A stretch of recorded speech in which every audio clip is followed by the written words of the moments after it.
You are watching Rarely Reserved, a Star Wars Shatterpoint podcast. I am Charles, also known as Omnus. It's weird doing the full intro without Sin. I felt very awkward now. But I'm here with Pure, who is not quite as sinister, but we had to talk about some stuff, my brother. So I'm glad that you could make some time. Yeah. Or some anti-time?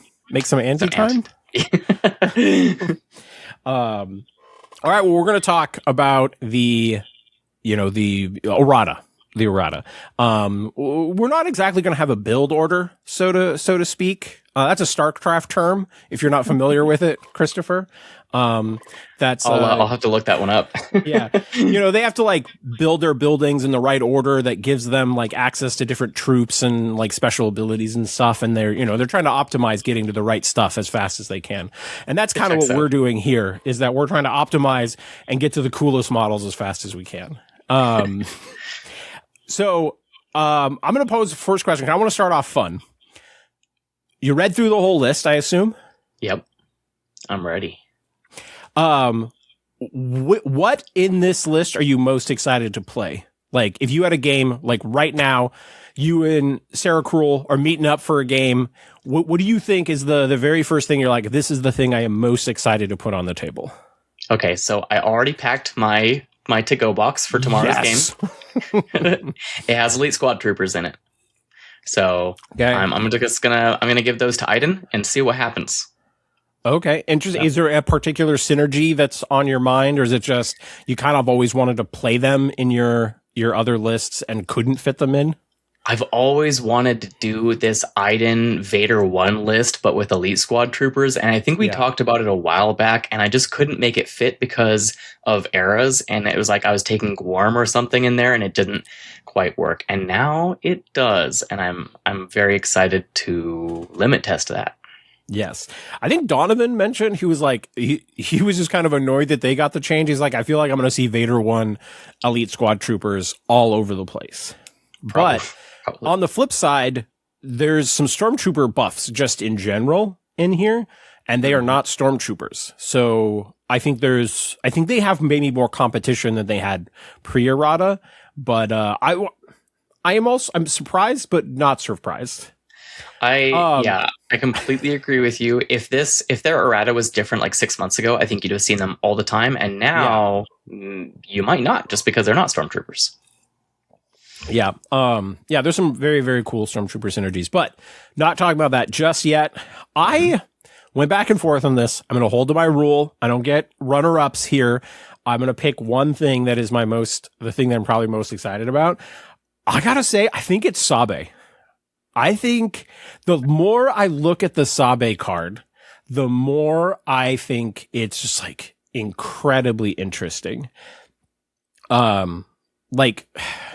The main thing is that her new bodyguarding ability, and this was kind of the problem with like the bodyguard style effects from the get-go, is that, and I forget whether she even had it, but as soon as they came out with the bodyguarding effect, they're like, oh, cool, I get to protect my primary with the supports. And like, as the game has moved on, we're like, we would like to keep our supports alive. Like, we would rather the primary takes the attack in most cases. And so this idea of redirecting attacks is not kind of optimal. And so I think they very much realize that. And this like, Sabe is just going to like try to get movement out of the bodyguarding style effect and then additional defense dice for a primary, which is also like the best models usually to get additional defense dice. And that ability does not say Galactic Republic primary. That just says primary. So I think even though she's got some cool things in her kit, like, we'll talk about those in a second, but just the fact that she has that ability to do a reposition towards a point and add defense dice, like, think about like how unkillable that makes Mando. Like, oh my goodness. You're like, can you even like, there are times you can get one shove on Mando and get him off a point, but there are times when her doing a reposition may mean that like you literally do nothing. But there's a lot of Galactic Republic primaries that just get like really solid. Like honestly, I think the one on the top of my head is Mace. I think a Mace list wouldn't mind having another 4-cost support, right? Because he's a 7. And that's been my problem trying to build like a Kit Padme list, is that I don't love the 4-cost supports in Galactic Republic. They're all fine. Like none of them are bad. None of them are great. But I was like, Mace. That's the first thing you're going to do is drop a Mace list with this? Maybe that's, I haven't built the final Sabe list, because I'm like, I don't really want to build a list that's just one thing out of this. I would like to build it with a little bit more spice, but I am thinking that maybe I do like Mace Padme or something like that. Yeah. But like have Sabe under Mace with like ARFs. But like I was just thinking like the synergy, like Mace fuels the list with Force, right? And so you probably can almost always spend for that ability, and you can probably spend for it even when she's been injured. Okay. And like Mace has like pretty good defensive expertise, but he kind of needs to like add dice. And so the fact that he could just get 2 more dice from her, and Padme and Sabe getting defensive bonuses potentially from Mace, Sabe can move Mace back onto a point. There's a lot of like crisscrossing synergy here.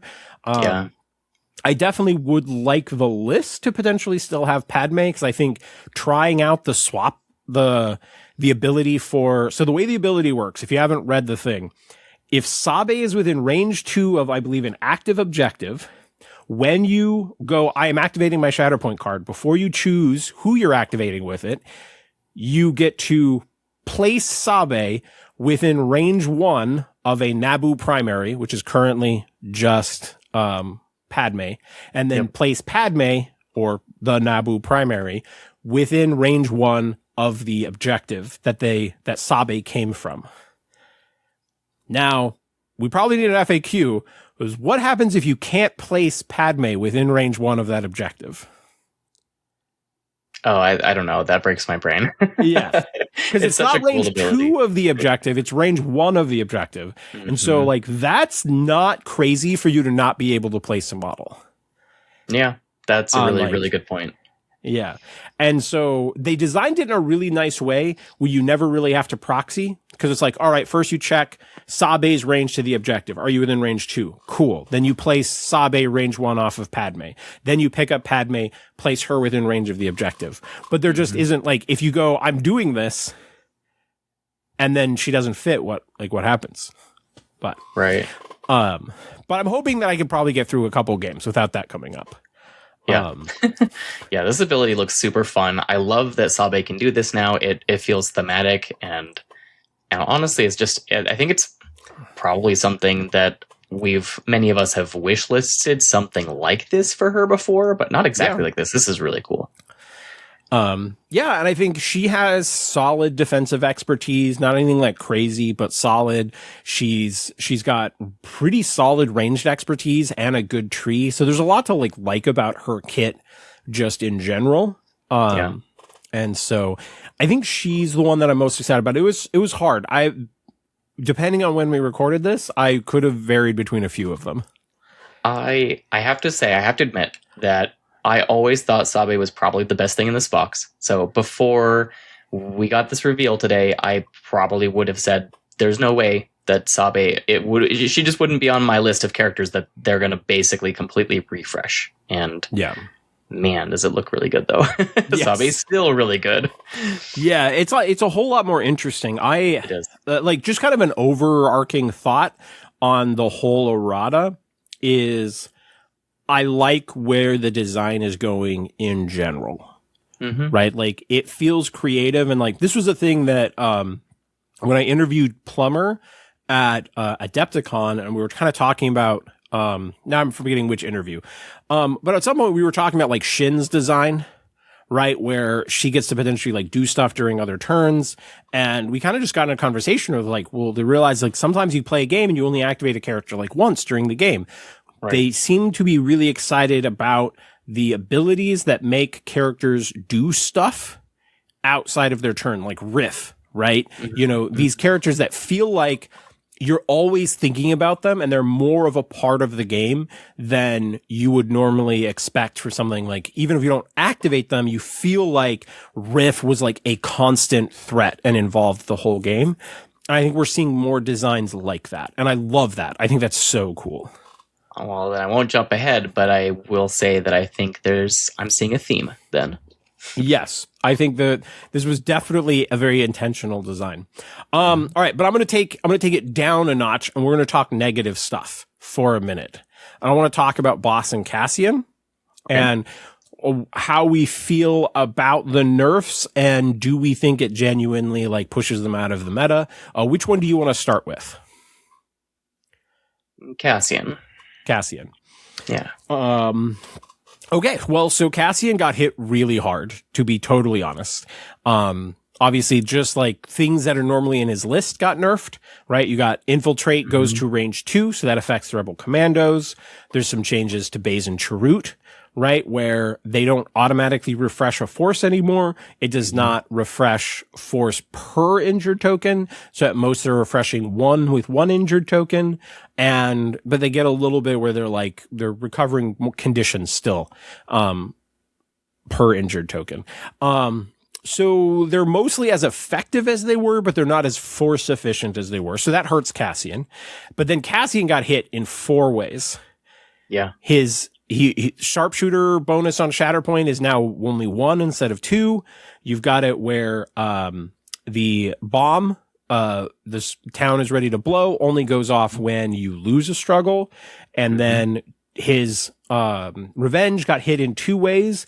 It now changes the movement down a notch, so the advance becomes a dash and the reposition becomes an advance. And so there's no time that it's giving a reposition to a spy. And so like that can be a really big deal. Like you're not like, there's a lot of things that you can now trap in combat and maybe they can't get there. But then probably like the hardest hitting change of all of this is Cassian's went from being like the most flexible revenge in the game where you could trigger it yourself. Like it was the one revenge that works off of you taking strain damage. Like Cassian could shoot a gun, deal expendable distraction damage to his own guy and get a revenge trigger, which I thought was very fitting for Cassian. Yeah, it was. But now it is taken all the way down to enemy attack. I feel like there's a notch. There's like anything, enemy effect, and then enemy attack. And it is taken down to enemy attack. So yeah. What are your thoughts here? Is it too much? Is Cassian going to still be in the meta? Like, give us the purest expertise. I think that last thing you mentioned is what's going to hurt him the most, just because there are, over the course of playing against Kanan and Cassian for a while, I think got really pretty good at figuring out how to shut off at least the Kanan part, which is very similar, right? It's the enemy attack. And I'm not saying that you can do it all the time. We did see other changes that will probably make some of the things that are shutting off outside of attacks less prevalent. We'll get there though. I don't know. I don't know how to feel about this part of the change because it loses a bit of synergy, like you said, with his own kit of we've all done terrible things. He had a play pattern where he could use we need to blend in, move an ally into engagement range of an enemy, use we've all done terrible things for extra dice, and kill that ally, and also benefit from being able to move a friend somewhere else. That was a really cool play pattern. I, not even just a few weeks ago, was thinking... Can I do Cassian and CT9904 together and just have both of my primaries shooting my own friendly units? Probably a terrible list, but I wanted to do it anyway, and I'm a little bit sad to see that go away. Yeah, I do agree that like we spent like it feels like it's been like a full year of this, but not quite. It's been like roughly 9 months of this list existing up until this point. And I think we've had tons of conversations that were like, really, I think everyone would have been happy if like a couple of these things, if we had like 2 or 3 out of these 6 nerfs, everyone probably would have been pretty happy overall. But my thought process here is that they're going, we don't want to whiff this one. We want the meta to shift. And Cassian is good with so many different things that we've got to like actually change the meta and not have this be a thing that we go back to next year. Right. And so I'm completely sorry. Oh no, go ahead. I'm completely happy with most of the things. I think This Town is Ready to Blow wasn't really a power thing, but I think it could have been a negative player experience in a lot of cases. And so I'm okay with seeing that adjusted, but I don't think that changes its power a whole bunch.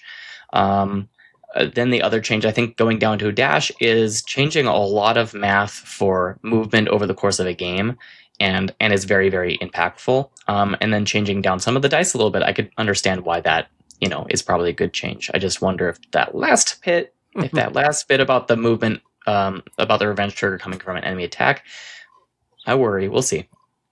Yeah, I definitely feel like the parts that I'm most worried about with this is going to be when I'm playing against a newish person in the store and we're like, hey, by the way, there's been a lot of changes to Cassian. Right. And I already feel like I'm really good at playing into Cassian.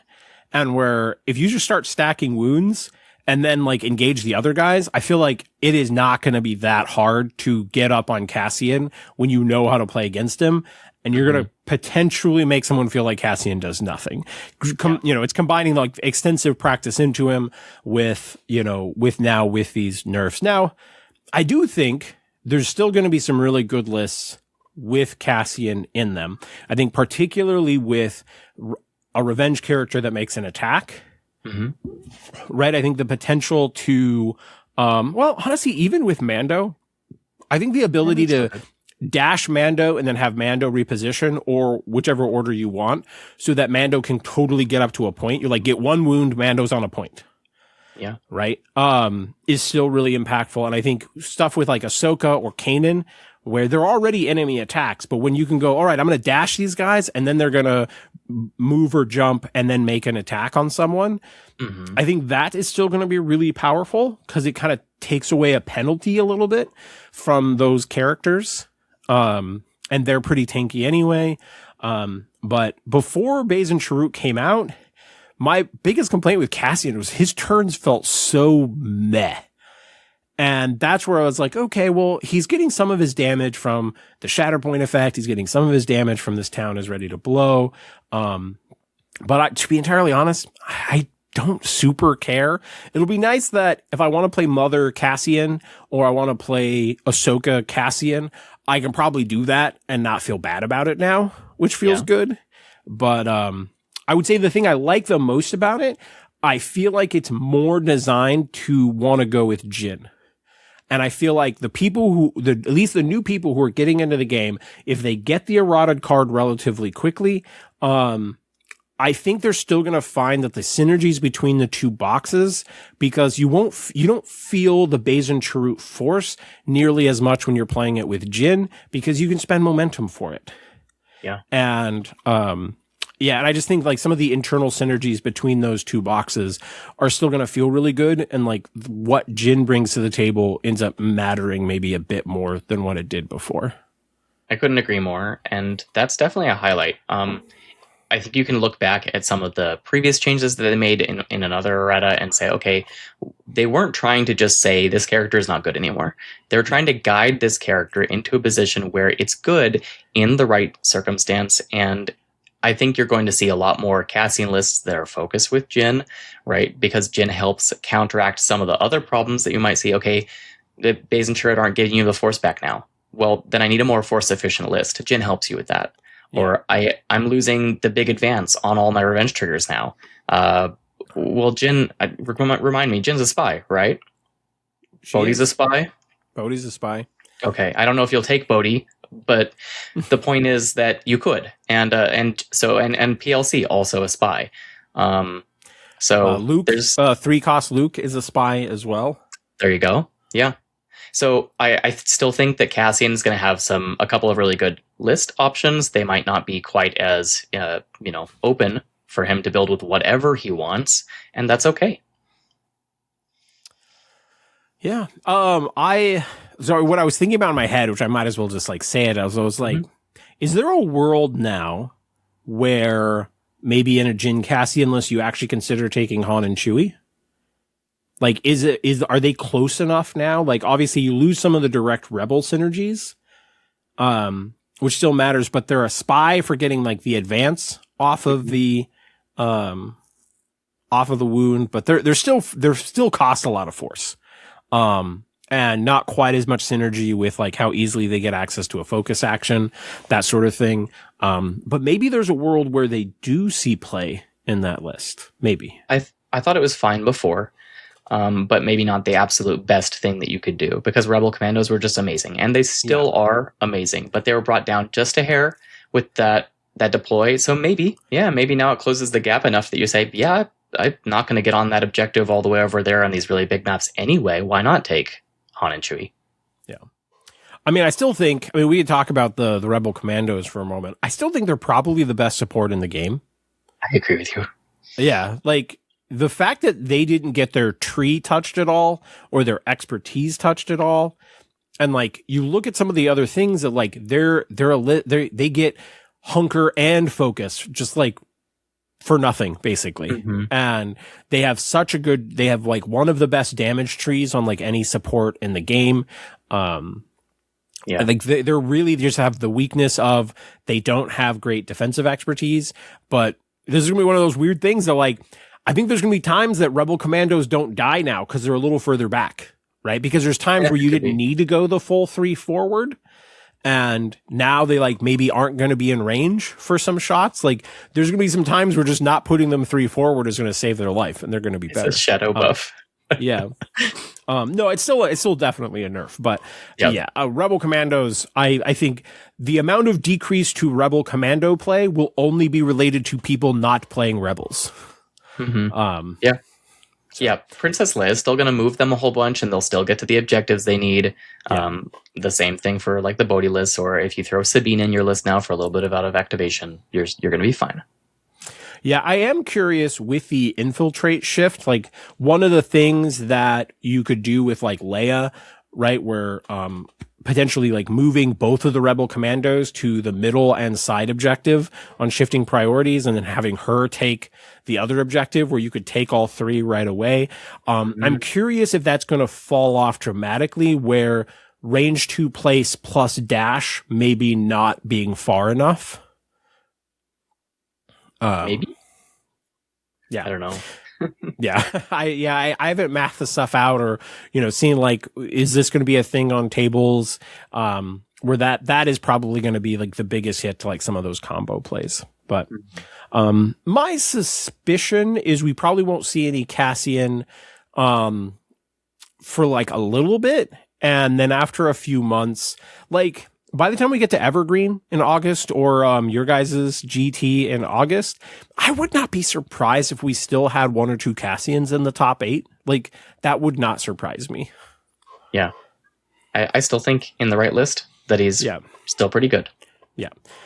It's just not, he's the best character in the game, and you just pair something with him. And that something could be like anything else in the game. Right. Okay, let's talk about Boss for a minute. Boss got a little lighter touch than maybe that we potentially expected. His bomb got a kind of a rework. It's not a flat amount of damage. It's random, so it could deal 0, and it only moves 1 character, the character who is chosen that was close enough to it. So it doesn't potentially move every ally that's on the point. Mm-hmm. And then he lost some offensive ranged expertise. So toned down a notch, and then combined with 7 Scorch, whose rule 17 is now a melee attack, not a ranged attack. What do you think? Is this enough to pull Boss out of the meta? Oh, also Force Refresh is from 2 to 1. I think that's going to be the biggest thing for him. So yes, I do think that overall this does bring him down. I really liked the old bomb. It was a lot of fun. I get why we can't have it, but it was a lot of fun to do the thing. We lose some hunker synergy. It's no longer giving out hunker tokens like it used to, so you lose some Obi-Wan synergy, which was already starting to fall out of the favor a little bit for Obi-Wan to be paired with Boss. I guess the part that I dislike the most is that I'm spending 2 force to roll dice to see if I do damage, and that feels really like a pretty heavy price. So I'm never going to do that ever. I'm just going to get that ability off the tree, I think. Yeah, it'll be interesting. I mean, obviously bombs got better, right? Because you've got like Cassian now, like the bomb would bypass a Cassian revenge trigger. So I think there's times where you potentially want to go for it. It has better spike potential now where like, you know, there was a number of times where boss would shoot me and I would have 3 health left and they're like, damn it. And now they could still go for it, right? True. If you're behind. And so there is a little bit more comeback potential. Yeah, I think it's probably enough that boss falls out of favor a little bit, but I think you want to be very careful not to nerf him too much because I'm like, if I compare this boss to Aiden, I think Aiden's better anyway. And like, do you really want her dramatically worse than boss? Or do you want boss dramatically worse than her? I don't know that I think she's better than him, but at least it kind of differentiates them, and now we don't look at him and just say he's just a better version of her now. Yeah, for sure, right? They're a little bit different. He gives way more mobility to his team than she does still. And that's great. That's really good for what he's doing. I don't agree with that. You don't think so? His tactics is just better. Well, I mean, she still gets to move all of the scouts, or gets to move her her Inferno squad. So you have like the same potential to move characters, but she has an identity that lets someone dash when they kill something. That's fair. I mean, so right? Like, yeah, there's mobility happening there, but you usually don't. I don't know. It's hard to say. I feel like a lot of the time that dash is inconsequential, or I don't know. I agree with you. I agree. Like there is a fair amount of time where that dash doesn't matter, but when that does matter, it's really fucking good. True. And very true. So like, I would just say they're comparable for like the mobility they provide. It's different, and probably one will be more advantageous in a situation, blah, blah, blah. But I think it's just, he's still good. He's still he's a little bit more likely to whiff a dice roll, but that's okay because maybe the values that he had before were really, really good. And I think that he's refreshing one force is going to make you think a little bit more about choosing your targets wisely and the right time to just pull the trigger and go with him. And the dedicated boss players are still going to have success with this guy. You just have to consider your choices a little bit more, and maybe who you're pairing him with, and maybe just don't drop it against anything. Because if you drop this with Hunter as your partner and you're up against a Moth player, I would be a little bit concerned that I might run out of gas. But if I pair boss with Anakin, I'm probably like, this is the same as before. Let's go.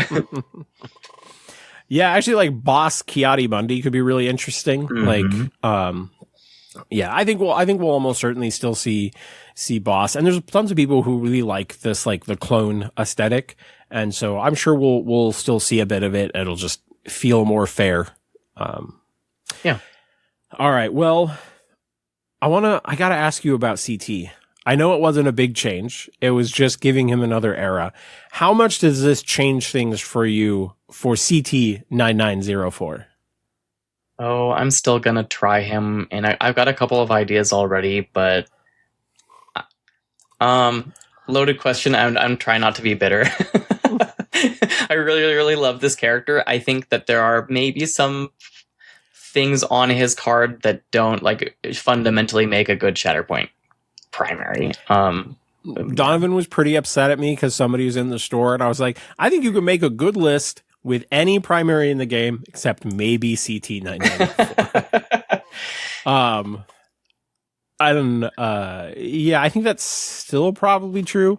I think it's funny that CT gains the era so he could take Baze and Chirrut after they get nerfed. I think there would have been because like he kind of like wants a little bit of like force balancing, to like maybe like help his kit function, and like I think Baze and Chirrut could have potentially helped with that, and I think he would have been totally fine playing something like that, but now it doesn't work. And honestly, I was thinking before, right, about CT and Cassian, and had that one thing maybe not changed for Baze and Chirrut, I think it would be better now, because then you could still run the classic team up of like Rebel Commandos and all Rebels and stuff, and I don't know. Yeah. Oh well. But yeah, I was just curious, like, because I know you and Donovan both love CT, and I was glad that this got added, so at least that box maybe just has more room to experiment with. Like, I think probably the number one complaint besides, essentially the meta was just like the era system for like the amount of models feeling just a little bit too restricted. Yeah. And so I like that they obviously didn't get like the Bo-Katan Clan Kreese treatment, but I think them looking at things where they could just expand the eras a little bit, to freshen up things, I think is a good grab. I did want to talk in general for a minute because I've seen multiple people say that they were kind of disappointed there wasn't more. And I think this is a side effect of just how long it's been since we've had a release. But I will say AMG said to not expect as many changes as the last errata. They tried to warn us. And I think we went through too long speculating on how cool it would be if Model X got a buff and Model Y got a buff and Model Z got a buff. And so I think there's a little bit of us. I was just, to anyone who's watching, who's thinking they wish that it had been more, here's what I think is going on. I think one, there's probably was a character on your list that you would have loved to see, or you looked at this and there was nothing that you were super excited to play more of that got a change. Mm-hmm. And so you're just wishing that something was on the list that you were personally excited about. But I would say maybe you should just try one of the things and see if you like him. Cause that has been my lesson with the game. I don't like Cad Bane as a character. I fucking love playing Cad Bane in Shatterpoint. And so I think there's a little bit of like, maybe there's something that's going to be fun to play. And also they committed to a yearly errata, and we know we're not getting a ton of models next year. And so I think they're probably taking some time and going, okay, well, let's see how some of this stuff settles before we buff or change too many things. Yeah. See how a couple of these things pan out and, try not to make too many changes at once. Yeah. Do you have anything you want to add to that, Pierre? Before, they had kind of said that we were looking at doing erratas for the game about every 18-ish months. Yeah. So now coming down to a year, that's pretty good for us. That's actually a significant change. There's still a lot here. Yes, there's always going to be something where it's like, I wish we got this thing. There's a lot of characters in this game. Like, I could list 4 things right off the bat where I'm like, oh man, we didn't get this thing. But we got a whole bunch of other things. So, yeah, there's... give it time. I'm sure we'll get to the thing. We just have to give them time. Well, and there might be things where like, I wish there was more reason to play X. And it might be that they're actually good with Morgan or Balin, or they might be good with the sequel stuff that's coming up. Like there may even be a few, at least probably not all of you who are watching, but like there's probably at least a couple of you that are like, you might actually end up finding that thing actually has cool synergies with something else that, they're like, well, we don't want to buff it because it's actually really good with this other thing. And so it just hadn't found its niche yet. And so, okay. So I want to bounce it over to you. What are you if you can pick anything you want, what from this list are you most excited to talk about? Well, I'm probably still the most excited about the Elite Squad just because I love... Well, we've already talked about the Elite. I know. I just wanted to throw this out there. The reason for that might be because of how I based them, because I was really happy with how they came out as minis, not just because of the changes. In the hobby talk, I respect that. Yeah, exactly. Because I put like some crystals on their bases and they were in a cavern. Anyway, I love that about them. Elite. I tend to play more of the bad guys. Not that I exclusively play bad guys, but there's a lot of bad guys on this list. I remember I went out and bought the Veers box immediately. Veers looks like he's gotten a ton of oh my goodness, like. All right, well, let's talk about how much does this turn the dial for you on the because this is one of the things I think is cool about this errata in general is it's kind of like we're getting a few new releases, right? Padme box, total refresh. Practically like a whole new product. It's like a new product just came out and you can buy the Padme box. Veers box is the same way. Veers box is in a lot of ways a fairly significant refresh. Not quite as much as the Padme box, but How much does this turn the nozzle for you? I know we were dojoing Veers a little bit throughout the year. I think I ended up being higher on Veers than you were. But what do you think about this? Oh my goodness, he looks amazing. I've definitely wishlisted for like the defense dice thing. I'm like, why can't it just be all the time? And it now is all the time. So clearly they were listening. AMG was listening, and they put that change in. I'm really excited about that. I'm also a little scared. I'm gonna, if I had to pick something from this to be worried about, I don't think people realize how close Veers was anyway. Yeah. I think that ability to put a stormtrooper into reserve is really powerful. Like, really powerful. And its ability to have choreographed early turn plays is so strong. And now, like, it's adding some durability to the list overall. It makes his identity a little bit more useful, right? Like, the identity is the same mostly, but it's now start of activation.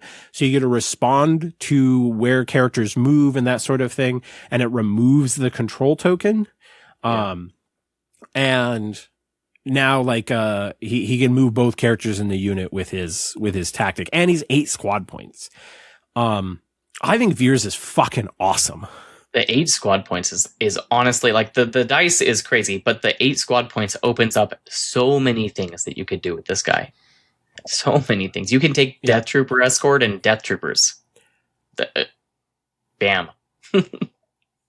There's a ton of ways to build this. And like, if you combine this with Morgan coming out, right? Like, I think DTE is probably my favorite character with Veers. And past that, you can play just about anything you want. I think I want Death Troopers in there somewhere, but there's so much potential for the other, like the other primary, the other secondary, and the other support can be almost anything in Empire. And I think I think there's potential, like, I don't want to like hot take too much, but like, I would almost be surprised if there was not top tier Veers lists. The only thing that would make me go, I don't think that's going to happen, is if there's just like too much offense still. And if like we end up leaning towards like, okay, with Cassian nerf and Cassian has drifted out and now offense has really taken the forefront and there doesn't feel like there's a strong enough counter to offense. And like we see something like, Anakin and Ki-Adi-Mundi going to the forefront, maybe Boss Hunter going to the forefront, Vader 1 Iden going to the forefront, and we just see a lot of this massive firepower, and Veers just can't hold up to it. I think Veers is really good. And I think if I were to take a guess, I think Veers is going to be the most complained about primary in the next year. If he actually picks up steam. It's got to be either that or Morgan, right? I mean, if I had to put a bet on, what do I think just shoots up to the top of the list and it becomes the thing, it's probably Veers. I think he's got the kit to do it. I think he almost had the kit to do it before, and now we've just sprinkled in a couple of small changes that make him really, really good. Yeah. And it could be Morgan, like you could play Morgan and Veers. You could do Morgan with DTE and Dark Troopers, and then put Death Troopers plus choose your secondary under Veers. I think there's a lot of potential in general. I am not an anchor list guy. I think there's a world where you could build a Veers anchor list. 100%. 100%. They in this also brought up the Snows, so you have a different 3 option if you need it, other than Sergeant, who is basically Empire's 3 man, right? So now you can do some other things if you wanted to. You still have the regular Stormtroopers in there. There's a couple Stormtroopers I'd reach for first, but you could absolutely say, all right, Veers is the guy. I'm going to just do this, which is great because I always thought his playstyle looked kind of cool, and it's Empire. I love Stormtroopers. I love stormtroopers. I bought the Vader box, the Fear and Dead Men box, Yeah. and I just generic white stormtroopers. I don't know why. There's just something that says Star Wars to me about stormtroopers in general, all the varieties, not just those. I just want to see stormtroopers on the table, and I always complained, man, this is a Star Wars game. How come we don't see stormtroopers? Well, wish granted. That is the one thing where I have mild regrets about not doing classic looking stormtroopers, because I think they're one of the most iconic looking things in Star Wars. Yes. And so I've been considering if I want to paint another like sergeant and then paint my normal stormtroopers normal for the demos and such. So there's some classic looking Empire stuff. But yeah, I think the whole Veers box, I gotta be honest, I'm not super excited about the lieutenant. I think it's really interesting that they're doing the hunker protection for stormtroopers. And I think the dogged assault rule is so cool. I think hey, your stormtrooper makes a combat action, it gets to then hunker. That feels like something that should have almost been in the game the whole time, where that like feels like something that could have existed for, like, if Cody had that when the game came out, I think the whole game would have made more sense. And so I love that rule just in general. And I think that's super sweet. And I think it existed before, but it just went to range 5. Yeah, it was range 4. And so very cool. But I think that it didn't matter before because of the lack of hunker protection. So combining hunker protection with that rule is super sweet. I'm just not sure he moves the needle enough for me. Well, I don't know. Did you play Shore Troopers before with your Veers list? Didn't you? I tried with and without Shores. Because now as Shore Troopers with Snowtrooper Lieutenant, I think they're gonna be best buds. Like, you're gonna have, let's say you have Veers, Snowtrooper Lieutenant, Shore Troopers, and the first thing the Shore Troopers do is they use their defensive maneuverability. Now they've got a hunker token, and then they shoot somebody, and then they get this. They're still in range of Snowtrooper Lieutenant, so they get a take cover action. I think that puts them on the midline, like between their dash and their take cover. So they could focus shoot, and that's most people's complaint about the Shore Troopers is that they only have 6 dice. They're not really getting to the dice count. They don't have a natural focus to take advantage of their sharpshooter 1 that's on their card. Now you could focus, and between the dash from their defensive maneuvers and the take cover that's free from Dogged Assault, they're getting to objectives. They're throwing good dice values. They're keeping those hunker tokens. And maybe with Veers in your list, you're sitting there throwing, 8 defense dice with steadfast and protection? Oh my goodness. Yeah, there's definitely a world where they could end up with 3 hunker tokens as well. Yeah. Right? Yeah. Right? Where they're like, oh, we dash, we get a hunker, we take cover, we shoot, we get another hunker. like that so would they're on be terrain that's 9. Right. Yeah, that's definitely a lot. And they might actually feel a little durable then. Yeah.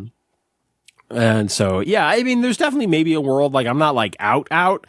I just kind of wish he could choose himself with his identity, or with his tactic. Yeah. I think in the game, unless we start seeing some sort of rotation, it just feels like if you get trapped playing the Snowtrooper Lieutenant on Never Tell Me the Odds, it still feels like you could just get trapped in some situations where he just isn't mobile enough. Yeah, but I could see that. I will say that, I look at him and I think this guy is really neat. I love that he kind of has his own identity and makes me have to ask, am I not taking DTE? How am I not taking DTE? And that's a crazy thought just to have. He provides a different play style for Empire because he's now saying, well, do you want to play a hunker and hold the line with stormtroopers? Because that's something that kind of hasn't existed. And I'm glad to see people who maybe have always loved that play style but weren't allowed to play it now can. Yeah. I think I'm very excited for Sarah Krull here. Shout out to our War Council buddy. I really hope he's excited to play Veers because I think this is right up his alley, right? Where Veers is a very movement oriented, build order sort of guy, right? He maybe scratches some of those StarCraft itches. And maybe he figures out a build with the Snowtrooper Lieutenant that really, you know, and maybe I'm too down on the Snowtrooper Lieutenant because I was playing Stormtrooper Sergeant, right? Different kit, roughly the same issue. You're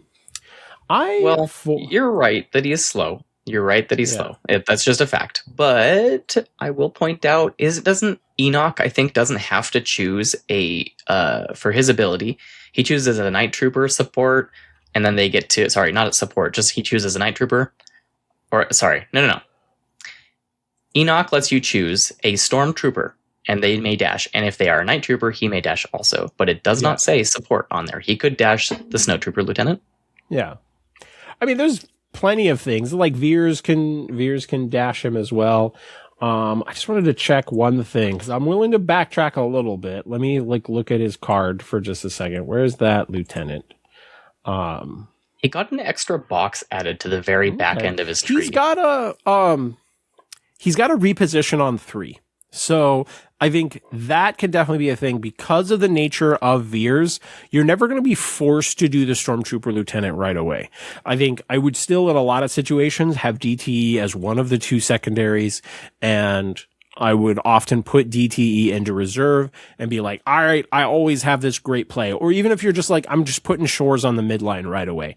You will have the option to do something right away, and you will not get trapped into a Stormtrooper Lieutenant initial activity. Or you can put the Stormtrooper Lieutenant into reserve and dash him up first. You have options to kind of solve some of those problems. I all of a sudden I'm forgetting. Did he change so he can dash 2 guys, or is it still just see him dashing 1 guy? 1 guy. Okay. Yeah. So it was Veers that Veers got 2. He did not get 2. Correct. So yeah, I mean, maybe there's a world. I mean, I feel like Sarah Cruel would be the guy who would figure this puzzle out and is going to be wrecking people with dogged assaults and shit. So I'm excited, but again, it's like a brand new box almost. Yes. So I think that is a fun thing for people to explore in general. But let's dig into the Padme box, since it's kind of the other one that's a totally fresh box. We talked about Sabe a bit. Padme got her health increased from 9 to 10. She got the Naboo tag. She lost her coordinated fire, but gained Queen's Gambit, which is it's a revenge trigger, but it's a reaction. But it reacts to momentum being gained. So there's situations where you can gain it that's not a wound. But I think a lot of the time it's going to be, you could spend a force and move her when your opponent gets a wound. Will probably be most of the time when you use it. So you could kind of think about it like a revenge trigger. And then her identity is just better, I think, where her really good tree, she's a tiebreaker. Yeah. Fucking great. And when you're on the other side on aggressive negotiations, there's no dice limitation. She always gives out an additional attack die for supports. So when you're not feeling like you need it, you can switch to that just to set up supports with more attack dice. Padme fucking rocks. She got a hit point too.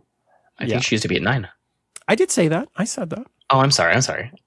I was just reiterating because it's that important. Yes.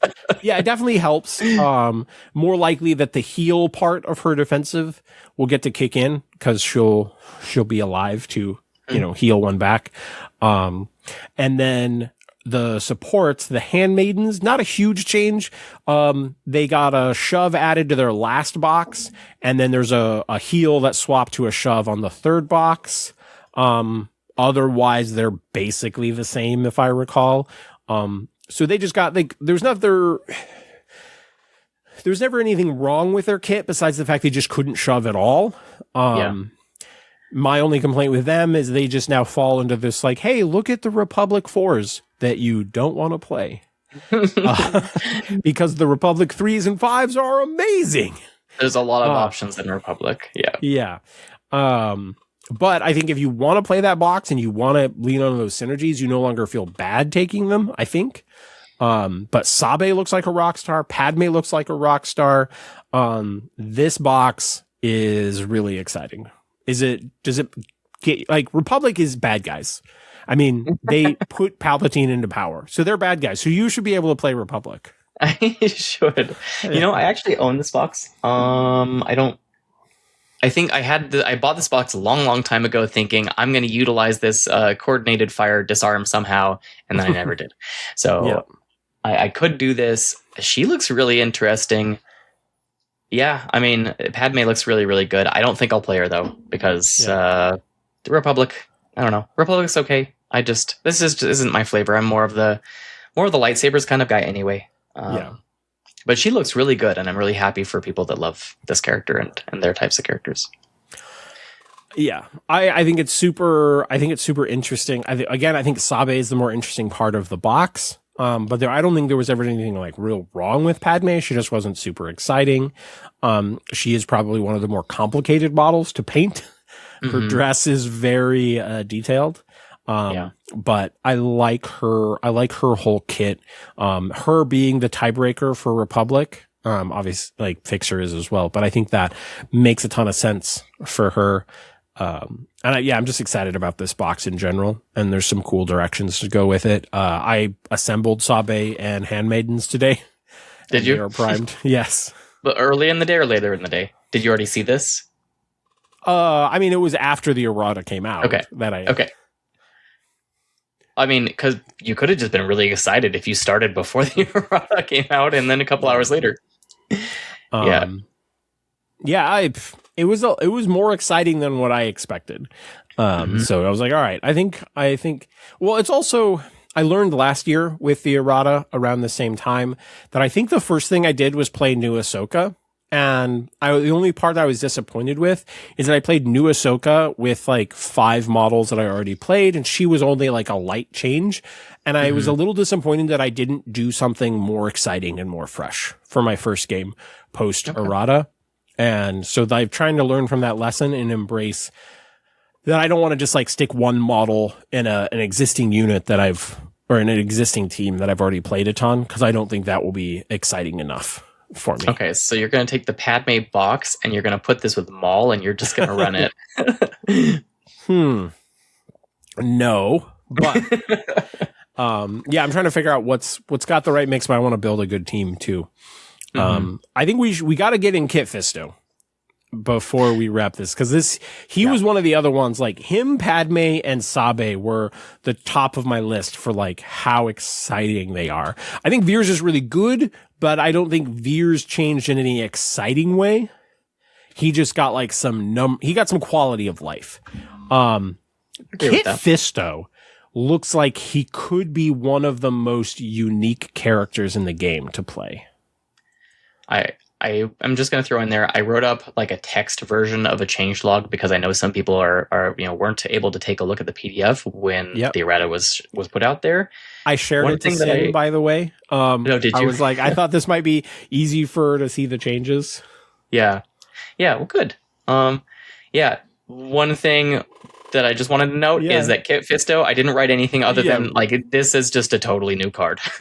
I can't begin to explain to everybody. Please just take a look.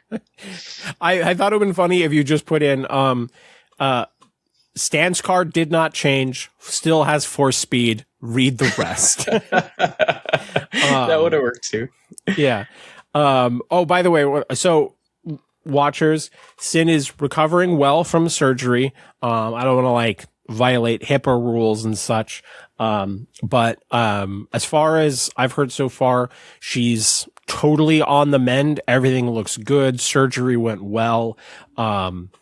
She's just schedule wise, everything got a little complicated because it didn't happen when it was originally supposed to, but it seems like recovery is going great for her. Wanted to try to give her a break. We originally thought she would be back for this week.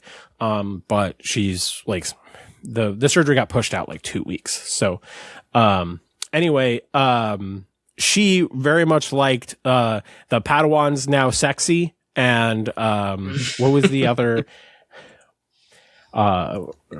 she had made another comment.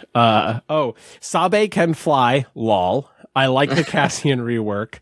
Are sexy now, lol. Hey, they look great. They might be the best 3 in the game. You're gonna have to change my mind on that, but the Padawans look amazing. The Padawans, really? Yeah. I mean, they seem fine. They got 8 hit points and impact 1, and I think I actually missed something in the changelog when I was writing that. Because stretch out your feelings is an innate. I don't think it used to be an innate. Yeah, I think it was a reaction before. Yeah. I'm excited. You were too distracted by the sexy. Yes. Yeah, I think they're perfectly niche. I mean, best 3 without a gun is going to be a hard pill for me to swallow. I know. But I think they're absolutely top tier lists. I think some people playing, like, for example, I think Anakin and Ki-Adi-Mundi will be one of the top lists in the game, be very popular. And I would say probably at least half of them probably are running Padawan learners. Yeah. Wouldn't be surprised if it was more, but I think half of those lists is a safe bet. I think that's a perfectly reasonable spot for any support to be like, you have a place in a top tier competitive list, maybe not an auto include, but maybe it does get so good that they're an auto include, but yeah, time will tell. Overall solid, but we got to talk about Kit here. This one, I actually want to read this. Yeah. So he gained, I believe, supporting assault is essentially what Sabe had. I think it was called supporting fire dash, but basically when a character in an allied Galactic Republic unit makes an attack as part of a combat action, after the effect is resolved, this unit may use this ability. If the attacking character is within range 5, one character in this unit may dash. So each turn, there's the potential for Kit Fisto to dash off of any Galactic Republic, making an attack as part of a combat action, which is super cool. But his identity changed a lot. I suppose mentioned he has reaction create opening instead of riposte. And so he loses riposte. This is when he makes an attack during the modified dice roll step. You may use this ability, change one result in the defense roll to a fail. One result.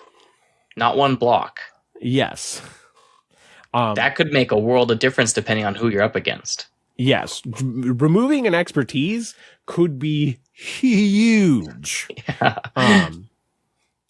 But so I'm afraid I must request your surrender. Once per turn, when an enemy character within range 3 makes an attack, not necessarily targeting Kit Fisto, just makes an attack, after the effect is resolved, one character in this unit may jump if the attack roll contained one or more fails. Also, once per turn, when an enemy character within range 3 defends against an attack, not necessarily from Kit Fisto, could be from anybody, after the effect is resolved, one character in this unit may shove the defender if the defense roll contained one or more fail results. So that is a wild identity. Wild. So that works with create an opening, and other things, right? But not just create an opening, but it does work for Kit Fisto when he's attacking too. Yes, and he can just guarantee that you got to fail. Yes. So he can always guarantee a shove that ignores steadfast. That's a thing that he can just guarantee. But those things are also not restricted to Galactic Republic at all. So Kit Fisto could be triggering those things off of Mandos making attacks, off of whatever making attacks. Also, those things are super interesting. What does this excite you enough that maybe you play Kit Fisto? Yeah, actually, I'm really glad that I had some that I've already got Kit Fisto painted. Yeah. So both, I just want to call it, his stance cards did not change. Nothing about his stance cards has changed, but I am calling them out because on his stance cards on Shicho, he has shoves on 1 and 2. On his other stance, he has shoves on 1 and 3. So you pair that up with another shove for his own turns. That's great. But I think one thing that we all really, really wanted from Kit Fisto is that he's kind of before he was kind of a selfish primary. Yeah. He would get to a point and he was so good at just holding that point, but he didn't do anything for his team. Not really. He gave out a dash, which was weird, kind of. And now they've reversed that so that he gets the dash. I talked with Liam, aka Lamb Chop, notorious Kit Fisto lover, after the panel. I was trying to recruit him to regular reserve community. We were in negotiations. It's very hard. Todd has a big budget for the Arizona meta team. But Lamb Chop, you're still our number one prospect, and we love you. But fucking Two Sprues as well. Between Two Sprues also trying to like take him, and I think they took him on a whole like camping trip and shit. Like it was bullshit. They were whining and dining him. Yeah, they were definitely trying to steal my number one prospect. 100%. Yeah, I remember speaking with Liam, and the first thing he said after he saw that, Kit Fisto was in the picture on the slide, he said, "Man, I just hope that he gets the ability to dash when other people attack." Again, wish granted. Here you go. Yes, he can do it now. But so I want to do one. I want to do one negative before we like dig into this too much. Okay, yeah. My only complaint with this, if this identity was on Luke Skywalker, I think the game doubles in size. Like, exactly as written, if this were Luke Skywalker's identity, I think you would have made so many people excited about the game.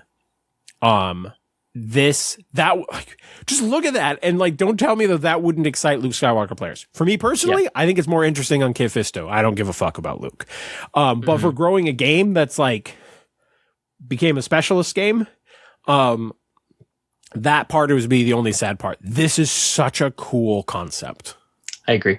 And I agree with what you said. Like, if this was on Luke, you probably do get more people saying, yes, this is what I want from Luke. It kind of describes the characters of both Kit Fisto and Luke, I think. But yeah, totally agree.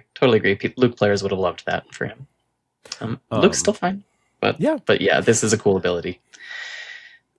I like it because it doesn't have any tags. In fact, most of his card does not have tags that he needs to do things with. He can use, Force Speed, obviously no tags. Supporting Assault, okay, you would need Galactic Republic, but his identity, I can run him with, I don't know, Aura Sing, and I could run him where we could do more Aquas, like before that Aquas with 4 Aqua characters was a thing with the Rift Tamsin list. I could almost do that now. I think it'd work better because now his identity is doing something for my team, and my Aquas or Riff or whoever gets to attack, and then they just get free shoves. Oh my goodness. Like, I'm already envisioning running Kit Fisto with Balin, like Kit Fisto, Shakti, and Learners with Balin. I can't wait to do that. Yeah.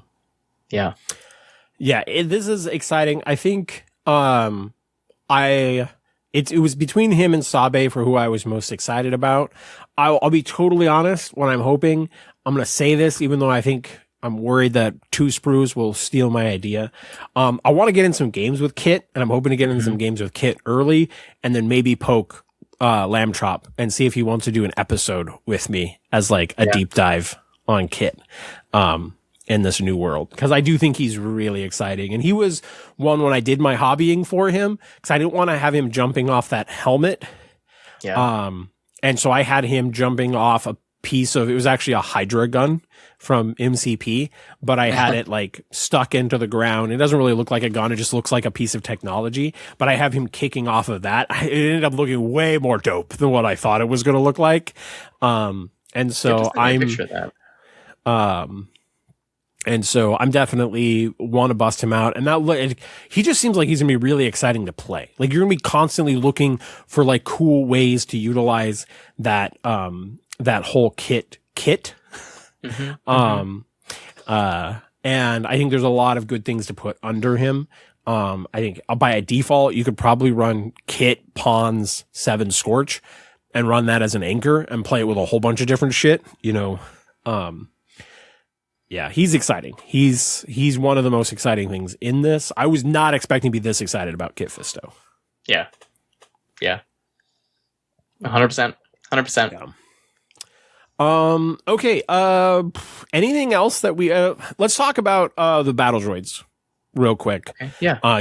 You're a separatist guy. I've definitely been shot to shit by B2s. I think people are underplaying how good this buff is to the B2s.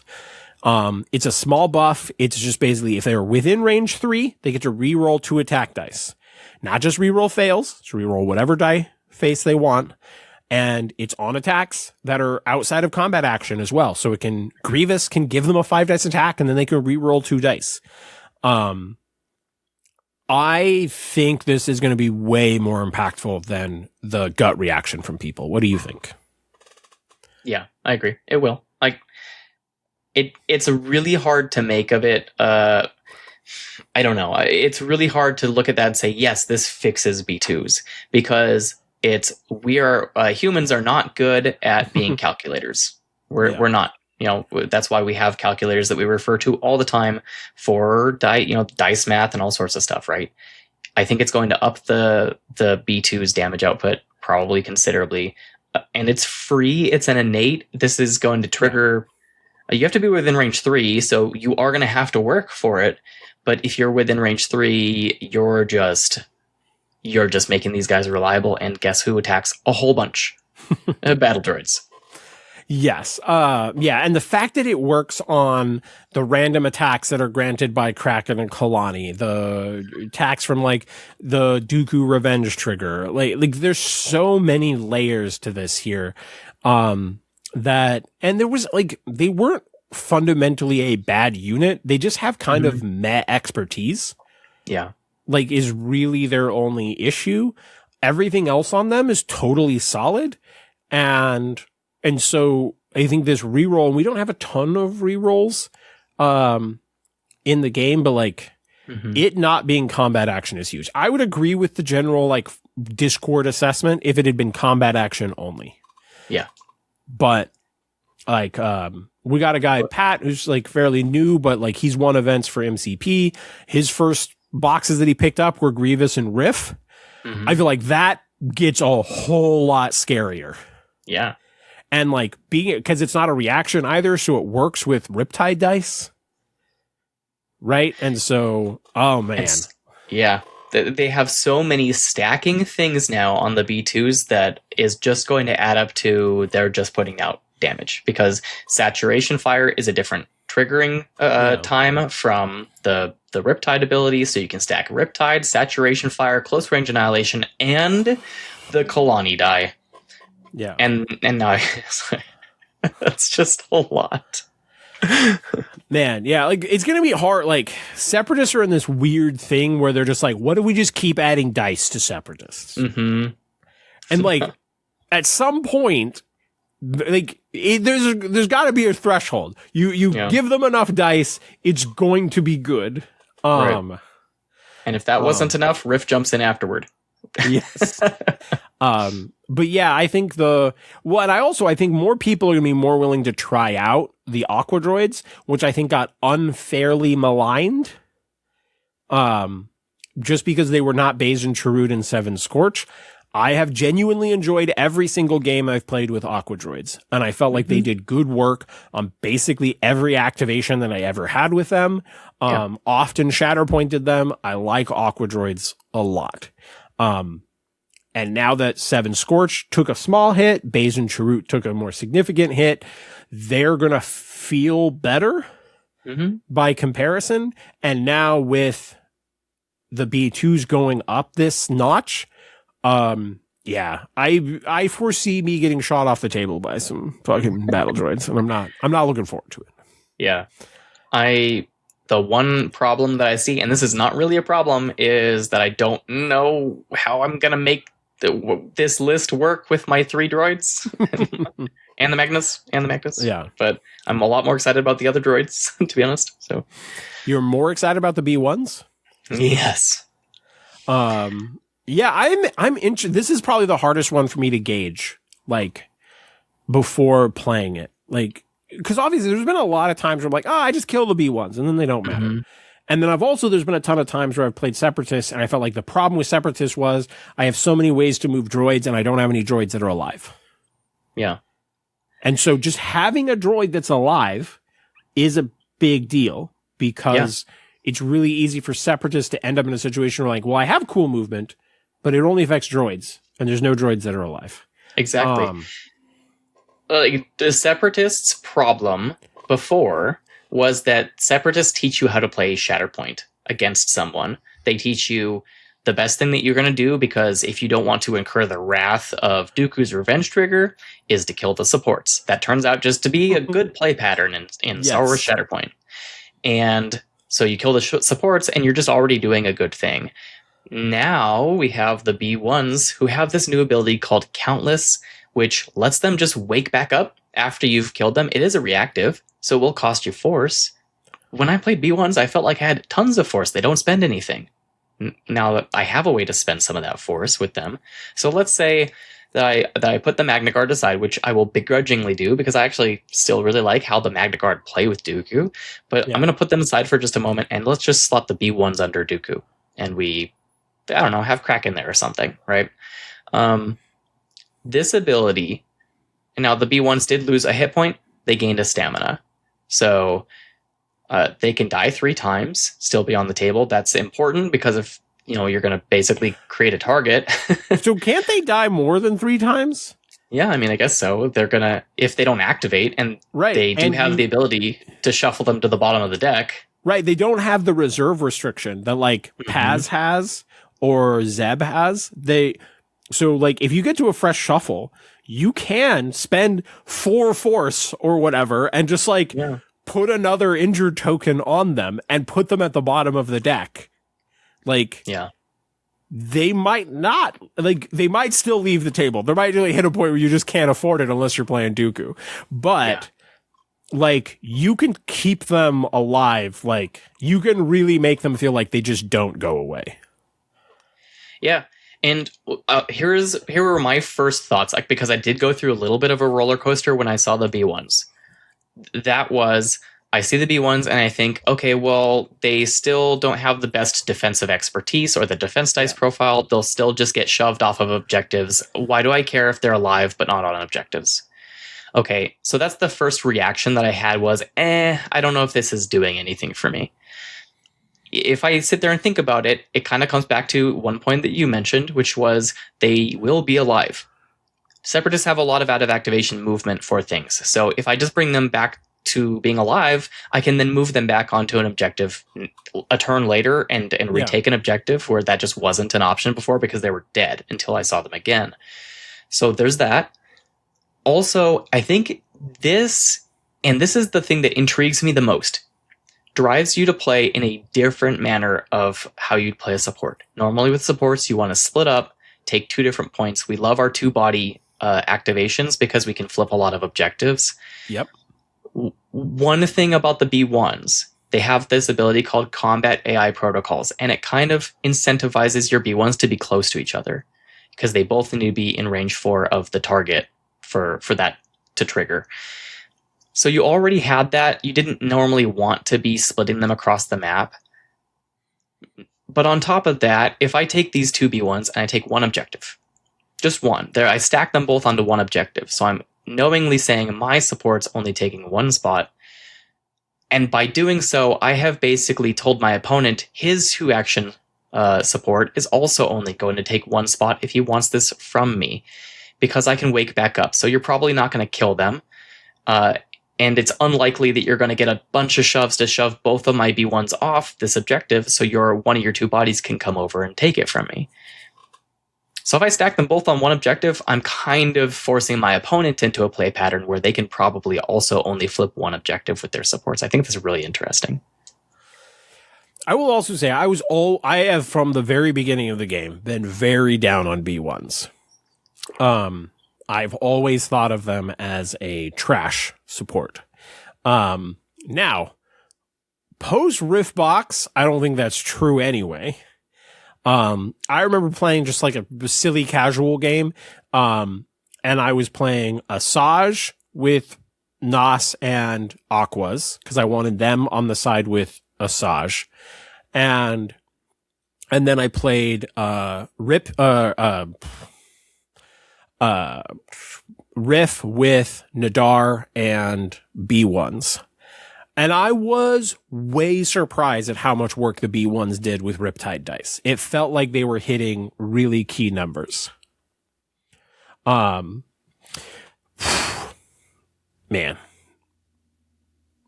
Some very powerful stuff. So I've shattered the B1s a lot. They definitely could be better than I expect. Like when they actually like get to hit their shove and get like some solid damage and stuff in, you're significantly better. But yeah. All right. Well, was there anything else that we wanted to get into this particular? I feel like we've hit all the key stuff. Is there any? Do you feel like we missed out? Like, all right, I will say one thing about Ewoks. The funny thing about when I finally read the Ewok cards is that I didn't have to know what the prior cards were because I don't know what Ewoks do anyway. I have never played with or against Ewoks. Okay, so first impressions, you're reading Ewoks for the first time ever today, and what do you think of them? I mean, those two supports, like, they seem like totally fine for a 3 and a 4. Like, they seem kind of like what you would want, like, pretty generic, solid support stuff. Like, nothing too fancy. Yeah, I mean, they seem like they have just, like, kind of the core things that you would want in a support. I just thought it was so funny reading them. I'm like, I don't have to know what the other ones did because I didn't know what they did. Yeah. But I'm not going to dig. I really don't have any thoughts. I literally have never played with or against Ewoks. No one's played them into me. They're the only things that I don't care about owning. Short takeaway then on them is they are just better than they were before. Yeah. Basically every single one of their like things that were touched was just an improvement. There is one argument where you could say maybe we're not sure. That is their strength in numbers ability. Used to say however many Ewoks you're engaged with or are engaged with the target, you get that many extra dice. It doesn't do it. You can't get more than 3 dice now. It's just a flat 2. So the baseline has been brought up and the high highs has been brought down. But on average, it's probably a buff. Yeah. All right. Well, I want to close out the main episode here. We are going to do a little bonus episode it is going to be free on Patreon. You do have to go to Patreon. It's not going to be in like Spotify feeds. And it will be free on YouTube as well. If you want to check out the bonus, I'm going to give it to Chris as well because you have a new podcast. I do. Welcome to the world of not having any free time. It's so true. Yeah, we're gonna do a bonus episode, talk a little bit about what it's like starting a podcast. Rarely Reserved is reasonably fresh, and you're digging into that whole new adventure, and that's just fun. Yeah. And I've been really enjoying your show. To be totally honest, like listeners, I've begged Chris to give me raw. Like he's like, I'm still editing. I'm like, just send me the raw file, Chris. Just let me listen. I need my anti-timing fix. When you listened where you're like, ooh, cringe, ooh, the audio. You spend so many hours. My feedback was actually like, you don't have to spend as much time editing as you think you do. Yeah. I thought it was like, you actually like cut out a total intro that upset me. You really, I forget what it was. I think somebody's wife or something, or like had like a bag of chips or something. Legos. Too close. Yeah. Or something. But honestly, like when I was just like listening to it as a listener, like I thought the intro was so funny that I didn't even really notice the background noise because I was just like, ooh, I'm at a table with my friends listening to them be funny. And the noise of some, like it's like if you were at a restaurant, right? Like suddenly you're not hearing the click of the fork on the plate or whatever because, Sarah Kroll's being fucking hilarious, True. And you pick such a great cast, right? You've got Matt Booker, you've got Dizzard, and you've got Sarah Kroll combined with you. That is fucking recipe for success. You have chosen wisely. Indeed. Wooden cup for sure. But yeah, definitely check out Anti-Timing. You were up on all the normal podcast platforms at this point? No, I'm not. We're just on Spotify. Oh, okay. I don't blame you. Like, we'll talk about this in the bonus episode, but man, getting onto Apple is like fucking irritating as shit. All right. We got to rarely reserve something. Chris, are you rarely reserved? I think I probably am. I want to say no, but I think I am. I mean, you are pretty reserved, I think, in general. Yeah. Wait, so does that make you rarely no, I'm reserved? Not. I'm not rarely reserved. You are commonly reserved. I am commonly reserved. Yeah, you are yes. fairly I said that reserved. backwards. Yeah. Mm-hmm. Yeah, you are not the like overly verbose, which is really funny seeing you lead a podcast where you are probably the most reserved person on your show. Is that true? I think that is almost certainly true. Okay. That is not common that you see like the most reserved guy is the one who started the show and tries to keep everything on the rails. But well, all right. Well, you heard it here. Pure loves the show, but is commonly reserved. Later, nerds.